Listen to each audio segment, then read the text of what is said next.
Salutations, respective viewers. This is George from Ireland.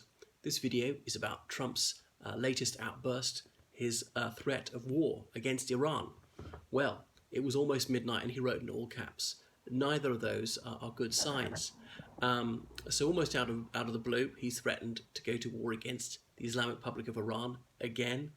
Now, it's true that President Rouhani of Iran had said, well, as the United States has unilaterally broken the Iran deal, we have to respond to that. If you try and throttle us by cutting off our trade, we could close the Straits of Hormuz, which would send oil prices skyrocketing. The Iranians have not said they're actually going to do that, but they talked about that as a possibility. Look at it from their perspective. They honoured this deal, which was very stringent, was very hard on them, quite unpopular in Iran. They stuck to the letter and the spirit of it, and yet still they get slammed. Bad faith from the United States. Would the United States tolerate being pushed around if it signed a quite disadvantageous deal and rigorously implemented it, and then the other party, on a whim, just ripped it up? Would the United States not respond in kind?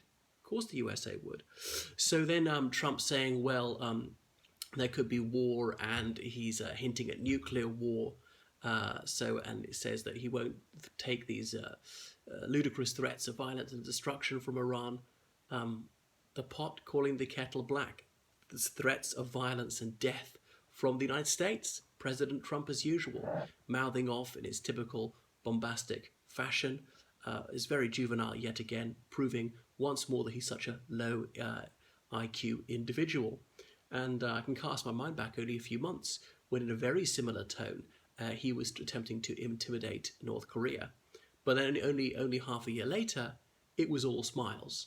And he was heaping praise on Kim Jong-un as being such a magnificent leader. But anyway, the Iranians do not have the military might to close the Straits of Hormuz.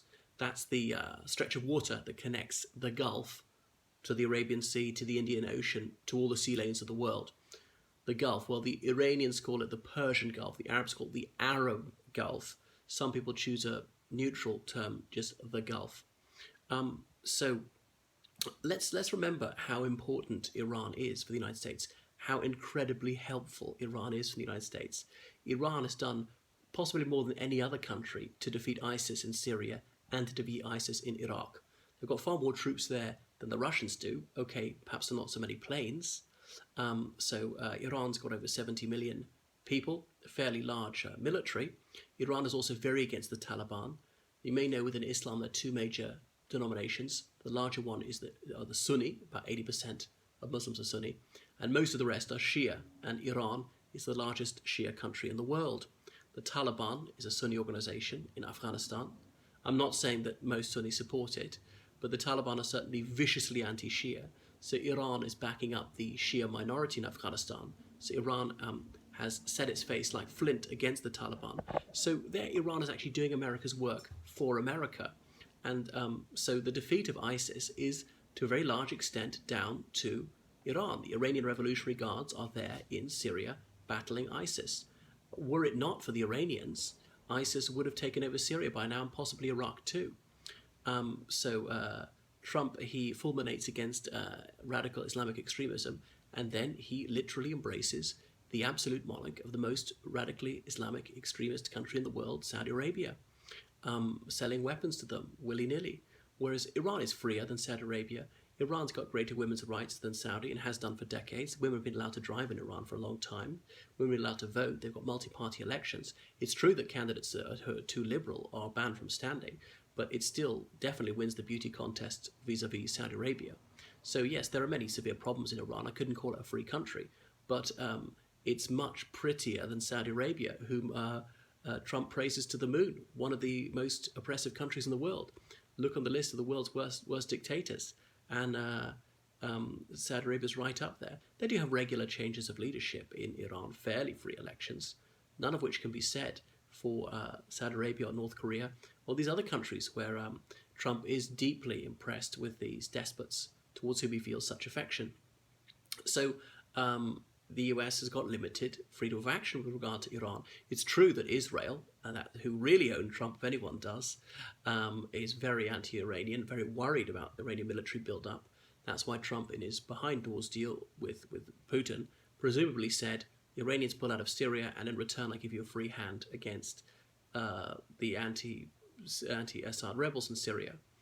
And Saudi Arabia, of course, is totally against Iran, their regional rival and their religious foe. But Iran would be a very tough nut to crack. They have a very cordial relationship with Russia. They have a very cordial relationship with China. Friendly relations with India. These are fairly major trade partners of theirs. They'd all support Iran. Qatar does as well, which is why Saudi Arabians have got a trade embargo against Qatar. Syria and Iraq are immensely grateful for what Iran did. They're morally in the debt of the Iranians, so you can expect some payback there. United Nations votes, commerce, money, even troops. The Central Asian countries all enjoy very warm relations with the Islamic Republic of Iran. So Trump is just so daft. He's very pugnacious. I suppose it is a desperate attempt to divert attention from his disastrous meeting with Putin. Now, I certainly don't want a war between the United States and Russia. I don't know a single person who does, even the most hawkish person on either side. And yes, it's good that the two can get along, but obviously Trump made such a fool about himself, saying, I don't think Russia hacked, and then the next day saying, oh, I do think Russia hacked. Of all the things he could have got wrong in that press conference, that was perhaps the most important sentence, and he got it wrong. He misspoke on that one, and so he just can't get his story straight. You know he's lying. Question is, which time was he lying? Keeps flip-flopping this way and that. The man has no backbone. So that's that. And even if Russia did interfere in the US election, it was mainly about releasing information, not even disinformation, telling the truth. And it's well known that the US has interfered in many other countries' elections, admittedly not recently, and rigged elections on a huge scale. So the US has often preached democracy and done its damnedest to spread to spread dictatorship and to destroy democracy in other countries where they felt this would bring to office a socialist government. What the US wanted was governments abroad who would snap to attention when Uncle Sam barked orders. Trump is 11 points behind in the opinion polls, his approval rating, -11, and he's sinking fast. So I presume he's deeply perturbed when he's casting his mind forward to the midterm elections in November, where it looks like his party will get a pasting. Admittedly, voting for Trump and voting for Republican candidates for the House of Representatives or the Senate or even in a gubernatorial race is not exactly the same, but there is some connectivity there. If you're unimpressed by Trump, you're a bit less likely to vote for your local Republican candidate. So he may get a shellacking. However, I mustn't over-egg this. I think the Republicans will lose, but not by very much. Moreover, many electoral districts are gerrymandered, so they're not seriously competitive in most cases.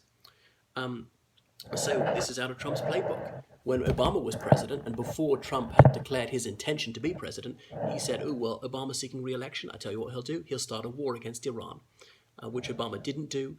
Obama went for painstaking diplomacy. He was very eager to war against Iran, and a war against Iran would be no cakewalk. But Trump is lunatic enough to launch a nuclear first strike against a country which doesn't have nuclear weapons.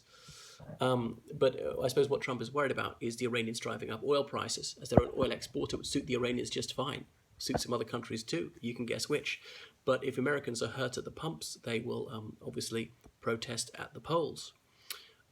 So it's extraordinary how he will do anything to distract people from what's really going wrong for him being hauled over the coals by many national security experts, even by Fox News, is not completely in his pocket anymore. And I see how infantile, how utterly dishonest and hypocritical he is. A lot of his rhetoric comes from the playground, from the school of, I know you are, you said you are, but what am I? When people claim that President Trump is in Putin's pocket, he then says that Angela Merkel is completely owned by Russia simply because Germany purchases some of its energy from Russia. Well, most countries do businesses with every other country. That doesn't mean they're all owned by them.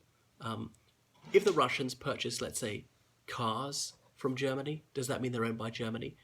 It's daft. I'm not saying that President Trump is owned by the Russians or anyone else. So his words can't be taken seriously. He seems to have senile dementia. And no, I'm not a gerontologist. I can't I can't diagnose that. Perhaps that's the most charitable explanation for his wildly erratic behavior, his irresponsibility, his emotional incontinence, his bottomless stupidity, and him being such an ignoramus. What a buffoon, making a fool of himself on the world stage again and again, refusing to take questions from CNN, calling them the fake news media, when he is a mass producer of lies on the public record every day.